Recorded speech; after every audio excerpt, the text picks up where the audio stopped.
तपाईँ पानी जस्तो बन्नुहोस् जसले आफ्नो बाटो आफै बनाउँछ। तपाईँ पत्थर जस्तो नबन्नुहोस् जसले अरूको बाटो बनिछेक्छ।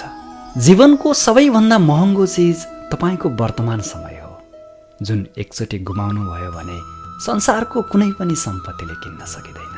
जे तपाईँको साथमा छ त्यसैमा खुसी हुने गर्नुहोस्, किनकि तपाईँकै जस्तो जिन्दगी जिउन पनि कसैलाई सपना हुन सक्छ। सरल स्वभाव भएको व्यक्तिलाई कमजोर सोच्ने कोसिस नगर्नुहोला, किनकि सरलता उसको संस्कार हो, कमजोरी होइन। मनमा शान्ति चाहनुहुन्छ भने अरूको काम र अरूको कमजोरीमा ध्यान दिन छोडिदिनुहोस्। तनको सुन्दरताले मनलाई आकर्षित गर्छ, तर तपाईँको स्वभावको सुन्दरताले हृदयलाई आकर्षित गर्छ। त्यसैले सक्नुहुन्छ आफ्नो स्वभावलाई सुन्दर बनाउनुहोस्।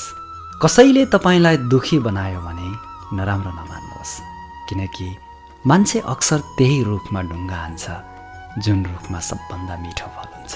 ध्यानको अर्थ हो भित्रदेखि मुस्कुराउनु। सेवाको अर्थ हो त्यो मुस्कानलाई अरूको अनुहारसम्म पनि पुर्याउनु।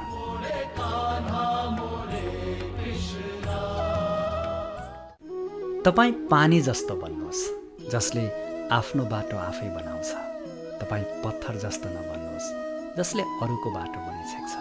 जीवनको सबैभन्दा महँगो चिज तपाईँको वर्तमान समय हो, जुन एकचोटि गुमाउनु भयो भने संसारको कुनै पनि सम्पत्तिले किन्न सकिँदैन। जे तपाईँको साथमा छ त्यसैमा खुसी हुने गर्नुहोस्, किनकि तपाईँकै जस्तो जिन्दगी जिउन पनि कसैलाई सपना हुन सक्छ। सरल स्वभाव भएको व्यक्तिलाई कमजोर सोच्ने कोसिस नगर्नुहोला, किनकि सरलता उसको संस्कार हो, कमजोरी होइन। मनमा शान्ति चाहनुहुन्छ भने अरूको काम र अरूको कमजोरीमा ध्यान दिन छोडिदिनुहोस्। तनको सुन्दरताले मनलाई आकर्षित गर्छ, तर तपाईँको स्वभावको सुन्दरताले हृदयलाई आकर्षित गर्छ। त्यसैले सक्नुहुन्छ आफ्नो स्वभाव